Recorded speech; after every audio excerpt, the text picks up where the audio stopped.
పిల్లలు స్కూల్ నుంచి రాగానే మమ్మీ ఏదో ఒకటి ఇవ్వు, మమ్మీ ఏదో ఒకటి ఇవ్వు, అలా బుర్ర తింటూ ఉంటారండి. సరేలే ఏదో ఒకటి చేద్దాము అని ఆలోచిస్తే ఈలోగా మా కిందింటి ఆంటీ వచ్చి గవ్వలు ఇచ్చారు. గవ్వలు చేశాను ఇదిగో అని చెప్పి, ఇదేదో బాగున్నాయి అని చెప్పి వెంటనే నేను స్టార్ట్ చేశా. ఊరుకుంటామా? నాకైతే ఎలా చేయాలో తెలీదు. ఆంటీని అడిగి మరీ పిల్లల కోసం చేశాను.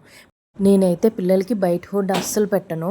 ఇంట్లోనే బాగా ఏవైనా మంచిగా ప్రిపేర్ చేస్తూ ఇస్తూ ఉంటాను వాళ్ళకి. పిల్లలు ఏదైనా అడిగితే నేను వెంటనే అవి చేస్తాను. అది నాకు రాకపోయినా నేను ట్రై చేస్తాను. ఈ గవ్వలైతే చాలా బాగా వచ్చాయి. నోట్లో పెడితే కరిగిపోతున్నాయి అన్నమాట. ఇవి ఎలా చేశానో మా పిల్లలు చెప్తున్నారు చూడండి. కతిష ఈ టేస్ట్ చేయండి.